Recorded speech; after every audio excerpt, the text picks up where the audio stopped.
Émile Durkheim fue un sociólogo nacido en Épinal, Francia, en 1858, cerca de la frontera con Alemania.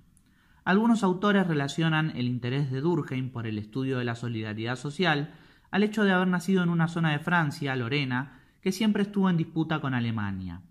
La región de Lorena se caracterizaba por un marcado nacionalismo, justamente por esta característica. Los aportes de Durkheim a la consolidación de la sociología como campo de conocimiento científico son relevantes tanto en el plano teórico como en el metodológico. Gran parte de la obra de Durkheim está dedicado a delimitar qué debe estudiar la sociología, es decir, cuál es su objeto de estudio, en qué debe ser distinta de los objetos de estudio de otras ciencias. También puso gran énfasis en la necesidad de crear métodos de estudio propios de la sociología. Además presentó un gran interés en la búsqueda de conocer qué había detrás de las acciones que todas las personas repiten constantemente. Es así que logra definir al hecho social.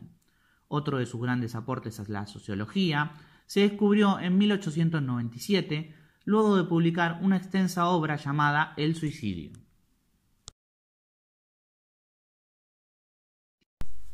Cuando Durkheim define el hecho social, se refiere a aquellos hechos que consisten en modos de actuar, de sentir y de pensar que se le imponen al individuo humano en forma coactiva, siendo exteriores a sí mismo.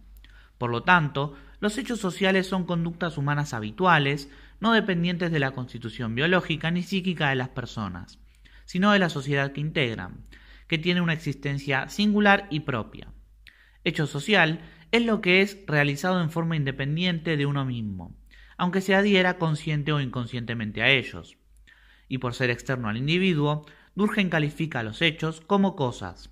Estas cosas son incorporadas a nuestras estructuras a partir del proceso de socialización que todos llevamos a cabo.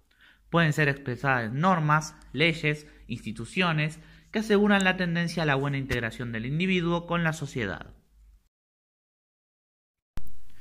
En el proceso de socialización, los individuos aprenden conocimientos específicos, desarrollan sus potencialidades y habilidades necesarias para la participación adecuada en la vida social y se adaptan a las formas de comportamiento organizado característicos de su sociedad. Existen dos tipos de socialización. Por un lado tenemos la socialización primaria, en la cual el individuo se convierte en miembro de la sociedad. Este proceso se caracteriza por una fuerte carga afectiva y el mismo termina cuando el concepto del otro generalizado se ha establecido en la conciencia del individuo.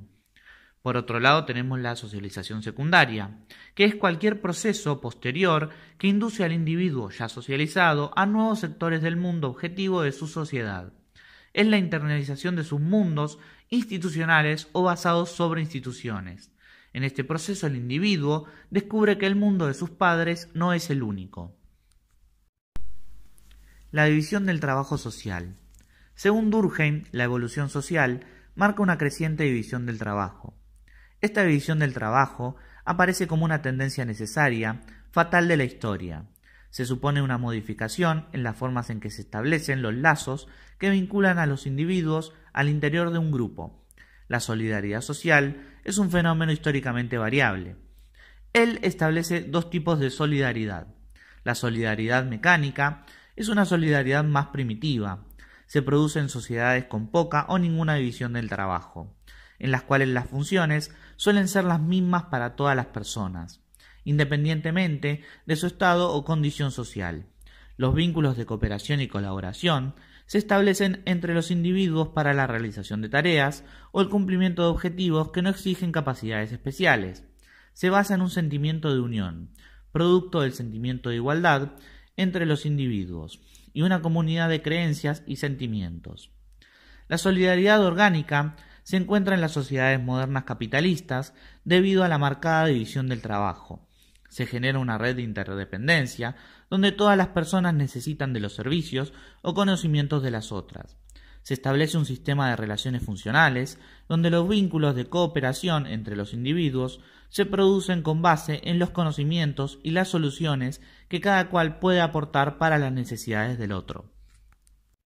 Durkheim relaciona el cambio de solidaridad que se llevó a cabo en el periodo de transición de sociedades tradicionales a las sociedades capitalistas con el incremento de suicidios llevados a cabo en la población.